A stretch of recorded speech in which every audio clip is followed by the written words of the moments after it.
Give a go to proceed with terminal count and launch of Artemis I. Or go for launch. Go for launch. And weather is go for launch. For the Artemis generation, this is for you. At this time, I give you a go to resume count and launch Artemis I. Core stage engine start. 3, 2, 1. Boosters in ignition. And liftoff of Artemis I.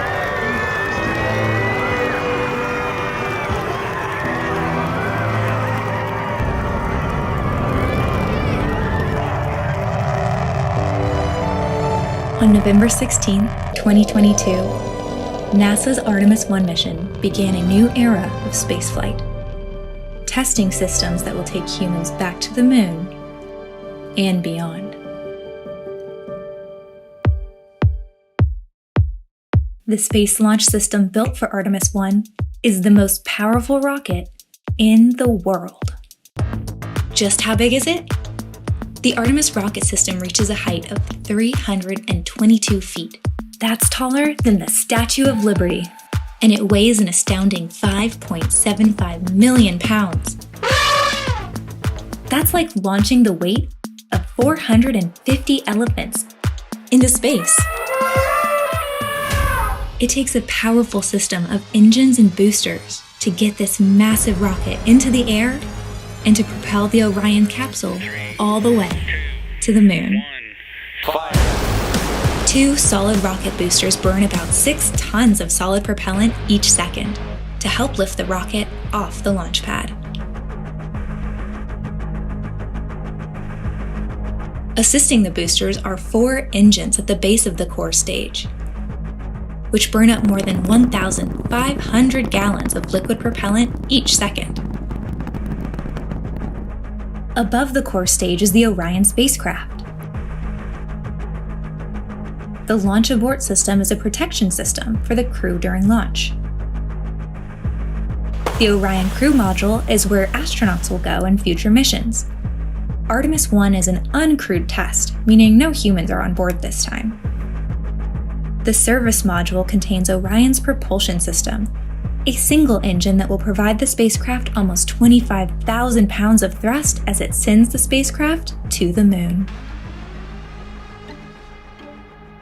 Liftoff happens once the core stage engines start and the solid rocket boosters ignite.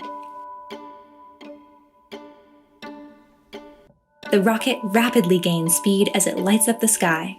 And here we go. 10. Hydrogen burn-off igniters initiate.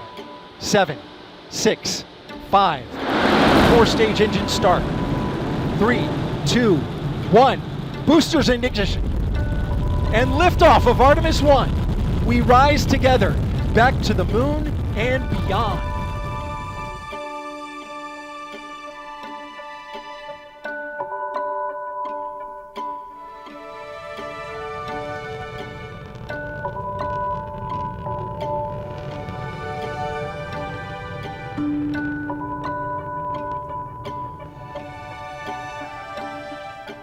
About 2 minutes into the flight, the rocket releases the 2 solid rocket boosters.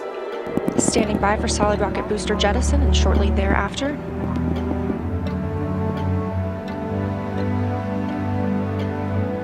Their job is complete.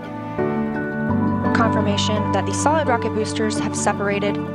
Shortly after, the launch abort system is released from the top of the crew module. The core stage and its engines continue to propel the spacecraft to over 17,000 miles per hour. And then they, too, separate. With a final push, the single engine of the interim cryogenic propulsion stage thrusts Orion onto the moon. The propulsion stage separates 2 hours into the flight, leaving Orion on its own for the remaining journey. It took Orion several days to get to the moon, where it remained in a distant orbit for almost a week.